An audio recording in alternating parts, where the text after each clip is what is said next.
hope everyone is having a fantastic day. I feel like I haven't hopped on here in a minute. Well, it's only been like 2 days. But I hope everyone's having a fantastic afternoon and fantastic day.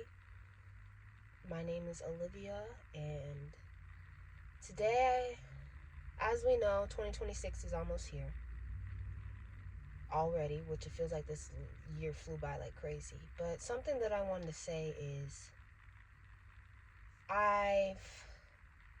2024 was kind of like a year that you would say wasn't a waste, but 2024 was a year of I was still being scared of being seen. I was scared of reactions. I was scared of the outcome. I was scared of disappointing people. I was scared of the backlash I could receive. And I think it's because when you're young, you experience maybe humiliation from making mistakes and you start to play small as a safety mechanism, as a self-soothing kind of thing that you tell yourself to keep you trapped. And you get comfortable with that truth. You get comfortable with playing small because no one can once you put yourself out there, it's like no one can use it against you. Stepping out of your comfort zone. And your fear of being seen is tied to your fear of your self-image and your identity, your definition of who you are and who you're becoming being challenged. You're worried about what other people are going to say about you when you put yourself out there. And 2024, for me personally, was the year I was still letting my fears win for a while. I was still scared of what might happen, what might not happen. I was even more scared of what might not happen. But looking back, 2024 was not a waste. It was like a year of observation. It was a teaching year. I was reading self-help books. They helped a lot, but and yet it reminded me that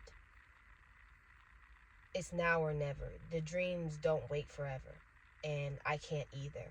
There's only so much self-help books and journaling and meditation and prayer can do before you actually put forth the work behind what you want to accomplish in life. And I'm telling you this because I was in the exact same position. I was constantly reading self-help books. I was journaling. I was meditating. I was praying. I was taking walks in nature, trying to get my head right, my emotional, mental, psychological state. Everything was, I was trying to get it right, but yet I was avoiding the work that needed to be done to actually put myself out there, to get over my fear of being seen, my fear of being perceived, not worrying about what other people are going to say, and speaking the truth and being authentic.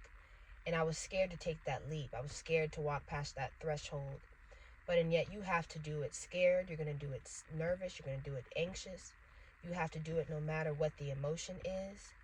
And I just needed to get something done. I needed to bite the bullet. I was sick and tired of playing this role in 2024, and I refused to do it in 2025.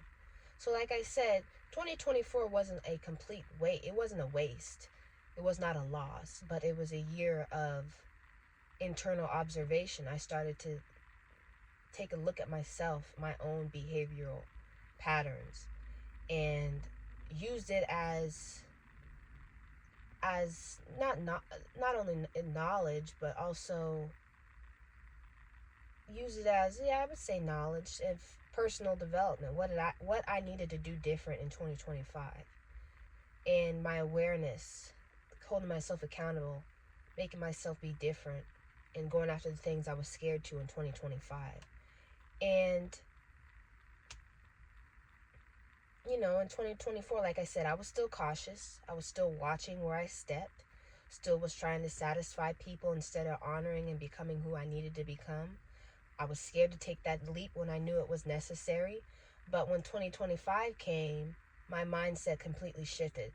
Like I said, I refused to continue to be play the small version, keep it safe, making sure not to step on people's toes and not being authentic. I've said I refuse to be that role in 2025.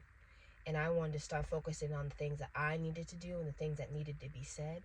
I started hopping on social media, started my YouTube channel was a big part of that. It pushed me to step out of my comfort zone, that fear of being seen, that fear of being perceived, and believe in what I even had to say, because what I had to say was somewhat relatable.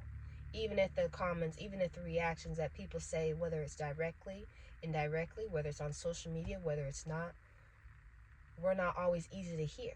Or it was not something that I wanted to hear, but was I continuing to do it no matter what people had to say. And I want to say something. It's okay.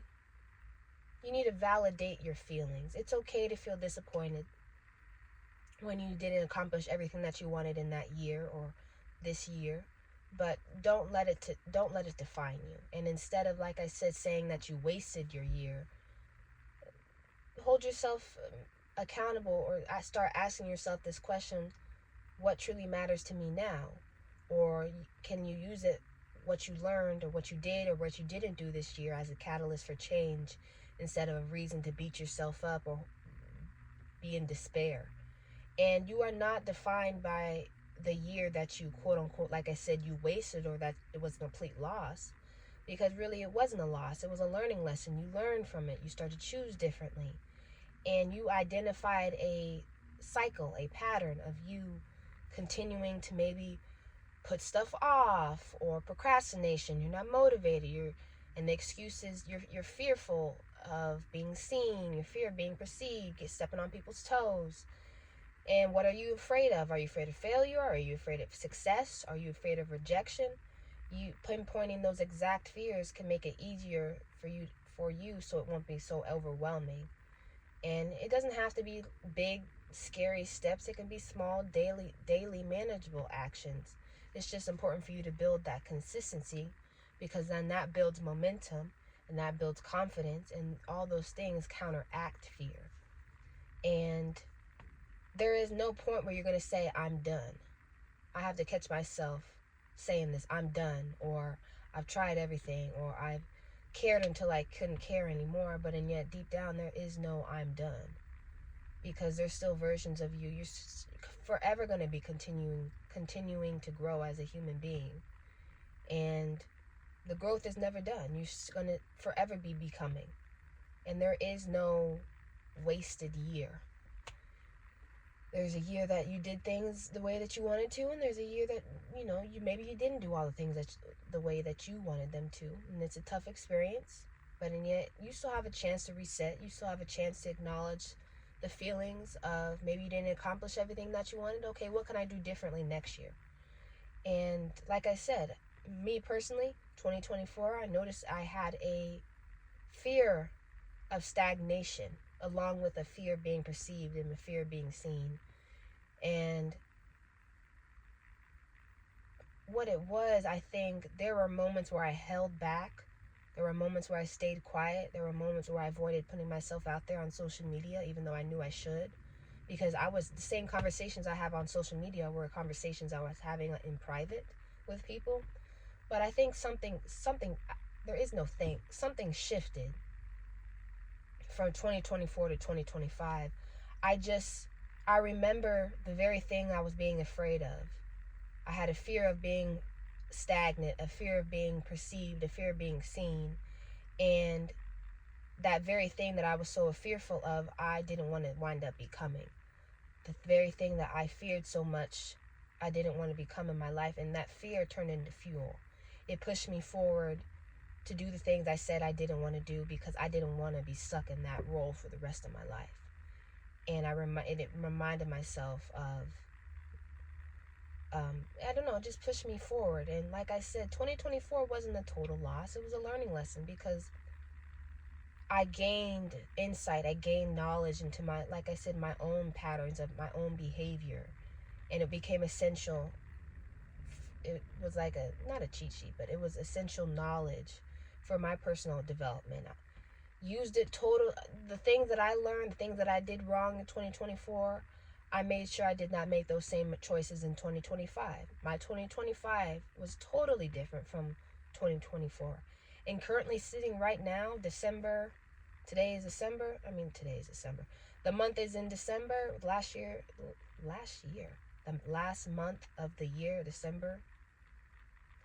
Only 2 weeks left of the year. Currently, right now, I know the 2024 version of me is extremely proud, happy, motivated, proud, of the version of who I am today in 2025, excuse me. Because everything that I was so fearful of in 2024, I'm doing it.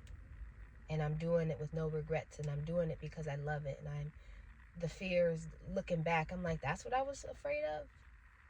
And I know she's very proud of how far I've come, and you know what, there's still work to do. Like I said earlier, you forever will grow as a human being, forever learning, forever changing, forever. You're going to be making mistakes. You will learn from those mistakes, just growing and evolving as a human being overall. And there's still work to do, especially 2026, a lot of work to do that I have planned. But like I said, don't view the mistakes you make and the things that held you back, not only this year or the things that you weren't able to accomplish. Don't let it hold you back. Use it as research. Use it as information so that you can make this upcoming year, 2026, so much different. And use it as your research. But yeah, that was something that I wanted to say today. I hope everyone has a fantastic day. It's a beautiful day where I'm at least. It's kind of chilly, but not too bad. Still can go outside and enjoy, take a walk, do something for yourself. Clear your mind. Get some vitamin D if it's not raining where you are. But I hope everyone has a fantastic day, and I'll see you guys next time.